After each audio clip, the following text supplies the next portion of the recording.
Aloha. This is Emily Thoreau-Threat, host of the Grief and Happiness podcast. Every Friday, I share with you my love notes, giving you a little something to think about as you navigate through your grief journey, finding happiness expanding along your way. And every Tuesday, I post my regular podcast sharing wonderful conversations with people you can relate to and who offer you encouraging ideas and helpful inspiration. I'm so grateful you're joining me and look forward to hearing from you, your thoughts. My podcast for today is Never Forget. Celebrating Veterans Day this week, I remember my father, who served on a ship in the Philippines during World War II. Mom and Dad were married and had a baby, my sister, when he was called to serve. Our family lived in Porterville, a small Central California town, where he returned after the war, and I was born 9 years after my sister. Dad became very involved in Veterans Affairs.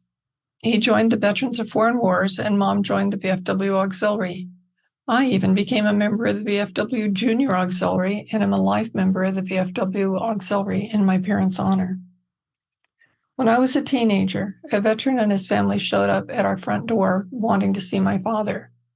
They'd fallen on hard times and had nothing to eat.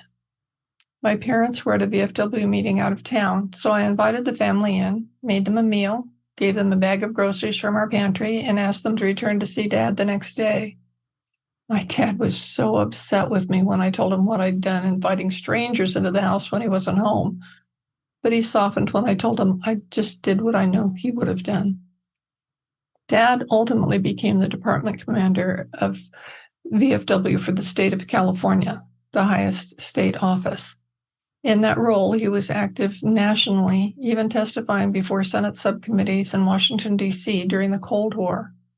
Traveling with him at times, I had experiences I'll never forget, including shaking hands with Vice President Nixon, hearing presidential candidate John F. Kennedy speak and getting to touch him afterwards, and having dinner with Governor Pat Brown of California. I also met some Hollywood stars along the way. In Porterville, the biggest holiday of the year is Veterans Day. Mom was always the secretary for the parade, and my whole family worked on it all year. The festivities started with a big prayer meeting honoring the veterans on Sunday evening at the start of the Veterans Day week. My dad was the speaker at that event in 1989, and the next day, he died of a heart attack. Being the most famous veteran in town, the rest of the week was a community celebration of my father, including a special car driven in the parade with no passenger and a funeral wreath in his honor. His funeral was the biggest I've ever seen.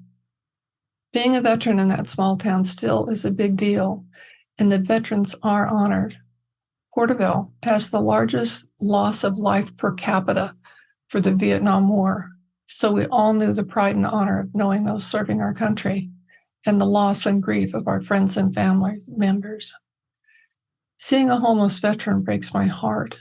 We can do better. When given the opportunity, I hope we all, including our government, will do what we can to take care of our veterans in honor for their service and in honor of all of us still grieving the loss of so many.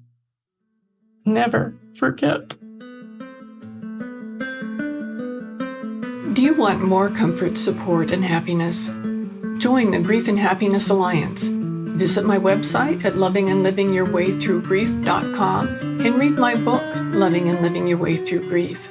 Be sure to subscribe to our podcast, rate it, review it, and binge on all our episodes on grief and happiness. I can't wait to welcome you back to another episode.